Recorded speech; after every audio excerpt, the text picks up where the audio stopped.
नमस्कार मित्रांनो, तुम्ही कधी विचार केला आहे का की गरीब का गरीबच राहतो? आजकालच्या जगात अनेक जण आपले जीवन सुखकर कसे करता येईल याचा विचार करत असतात. कशामुळे श्रीमंत होता येईल याबद्दल विचार ते करतच असतात. मात्र अनेकदा असं दिसून येतं की काही जण कितीही मेहनत घेतली, आर्थिक नियोजन केलं तरीही गरीबच राहतात. मग खरंच असा काही फरक आहे का की ज्यामुळे श्रीमंतीकडे जाण्याचा मार्ग अधिक स्पष्ट होतो? याच विषयावर चर्चा करताना आज आपण अर्थमेळ आर्थिक नियोजनासाठी मार्गदर्शक या विनायक कुलकर्णी यांच्या पुस्तकाचा संदर्भ घेणार आहोत. या पुस्तकाच्या पहिल्या प्रकरणात गरीब का गरीबच राहतो या प्रश्नाचा शोध घेण्यात आलेला आहे. या चर्चेतून आपण जाणून घेऊया की आपण आपली विचारसरणी, वागणूक, जीवनशैली आणि आर्थिक नियोजनाचा आपल्या आर्थिक स्थितीवर किती मोठा प्रभाव असतो. राहणीमानातील खर्च, कुटुंबाच्या गरजा आणि खर्चाचे नियोजन कसे असावे यावर अधिक प्रकाश टाकू. श्रीमंत होण्यासाठी काय करावे लागेल यासाठी राष्ट्रीय आर्थिक सर्वेक्षणाचे काही महत्त्वाचे निरीक्षणे देखील आपण इथे समजून घेणार आहोत. मित्रांनो, आजच्या आपल्या व्हिडिओतील महत्त्वाचे मुद्दे असणार आहेत: गरीब का गरीबच राहतो, श्रीमंतीकडे जाणारा मार्ग कुठे अडतो, श्रीमंत होण्यासाठी वागणूक आणि विचारांमध्ये कोणती ताळमेळ आवश्यक आहेत, आपली जीवनशैली आणि खर्चाचे नियोजन आर्थिक स्थितीवर कसा परिणाम करतो, कर्जाचे योग्य नियोजन न केल्यामुळे गरीब व्यक्तींना कोणत्या अडचणींचा सामना करावा लागतो, राष्ट्रीय आर्थिक सर्वेक्षणानुसार श्रीमंत होण्यासाठी कोणती पद्धत सर्वात प्रभावी ठरते. मित्रांनो, चॅनेलवर नवीन असाल तर चॅनेलला सबस्क्राईब करायला विसरू नका. सुरुवात करूया महत्त्वाच्या मुद्द्यांना. आपण गरीब का? आपल्या कुटुंबाचा आर्थिक ताळमेळ संतुलित राहण्यासाठी प्रथम आपल्या राहणीमानाचा आणि जीवनशैलीचा खर्च ओळखून घेतला पाहिजे. जीवनमानातील अर्थमेळ जमण्यासाठी आपल्या वागणुकीचा आणि विचारांचा ताळमेळ जुळणं अत्यंत आवश्यक आहे. बहुसंख्य लोक श्रीमंतीचे स्वप्न वर्षानुवर्षे बघत असतात. हर प्रकारे श्रीमंत होण्याचा ध्यास घेणारे बरेच लोक असतात, परंतु काही स्मार्ट लोक मात्र श्रीमंत होण्यासाठी नेमके काय करायला हवे याचे विश्लेषण करतात. दुर्दैवाने आपल्याकडे श्रीमंती कायम पैशानेच तोलली जात असते. संपत्ती निर्माणातून येणारी श्रीमंती ही चिरकाल टिकणारी असते, पण हे वास्तव समजून न घेता पैशाच्या मागे धावण्यात हशील नसते. आपण गरीब का या प्रश्नाचे विश्लेषण जितक्या लवकरात लवकर करता येईल तितक्या लवकर संपत्ती निर्माणाची प्रक्रिया सुरू करता येईल. क्रेडिट कार्ड, डेबिट कार्डचा अनावश्यक वापर, भावनेच्या भरातील खरेदी असो की हट्टीपणे केलेली खरेदी असो, नेमक्या गरजेपेक्षा स्वतःचा इगो जपण्यासाठी किंवा आईवडिलांना किंवा पतीला धडा शिकवण्याच्या मानसिकतेतून होत असते. मित्र, सहकारी, सहयोगी यांचा आपल्यावर इतका प्रभाव असतो की आपण कुठे राहतो, काय करतो, काय खावी, कोणती खरेदी करावी याचे सर्व निर्णय मित्र, सहकारी, सहयोगी ठरवतात. परिणामी सिगारेट, तंबाखू, दारू, पार्ट्यांचे व्यसन तसेच अनावश्यक वीकेंड पर्यटनाच्या आहारी जाणे हे क्रमप्राप्त ठरते.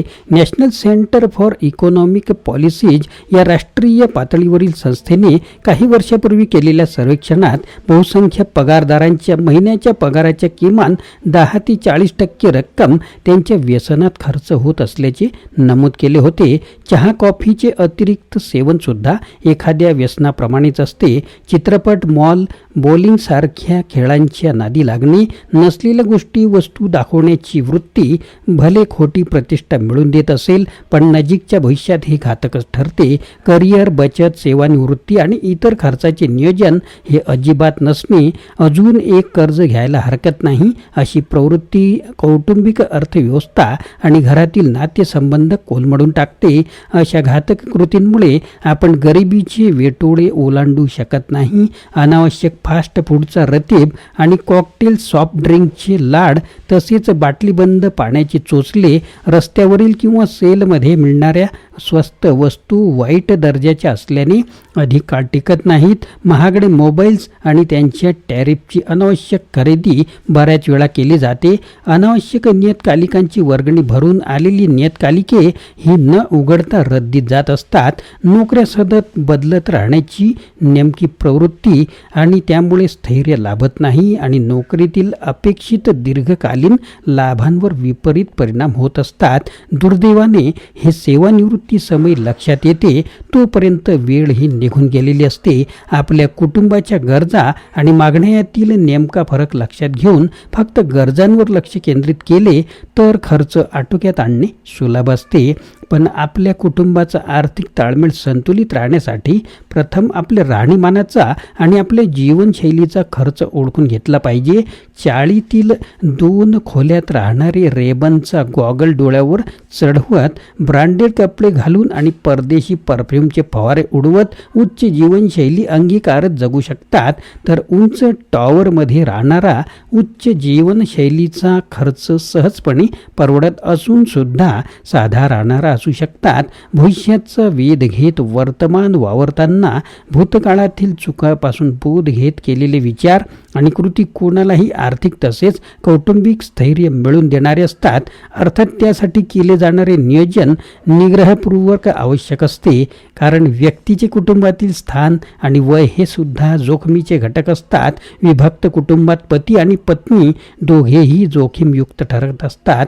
दोघांपैकी कोणाचाही निर्णय चुकीचा ठरल्यास परिणाम दोघांनाही भोगावे लागतात. आपली गरज, बचत क्षमता, भविष्यातील आर्थिक उद्दिष्टे आणि विद्यमान कौटुंबिक जबाबदाऱ्या या 4 घटकांवर गुंतवणुकीचे निर्णयही अवलंबून असल्याने याबाबत दोघांनी विचारपूर्वक कृती करणे अपेक्षित असते.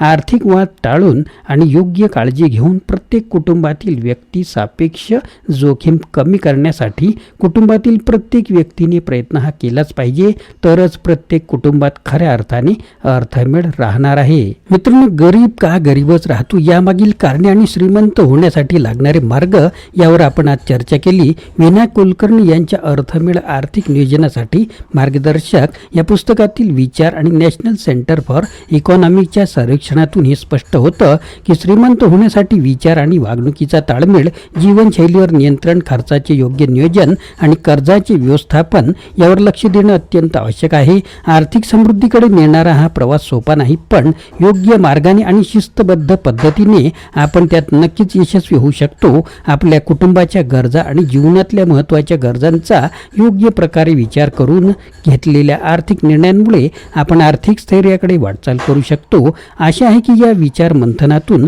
तुम्हाला प्रेरणा मिळाली असेल आणि तुम्हीही श्रीमंतीकडे प्रवास करण्यास सज्ज असाल. या माहितीचा उपयोग करून आर्थिक स्वप्ने साकारण्यासाठी आपण पावले उचलू शकता. मित्रांनो, व्हिडिओ आवडल्यास लाईक करा, शेअर करा, आपल्या मित्रांना फॉरवर्ड करा आणि नवीन असेल तर चॅनलला सबस्क्राईब करायला विसरू नका. धन्यवाद.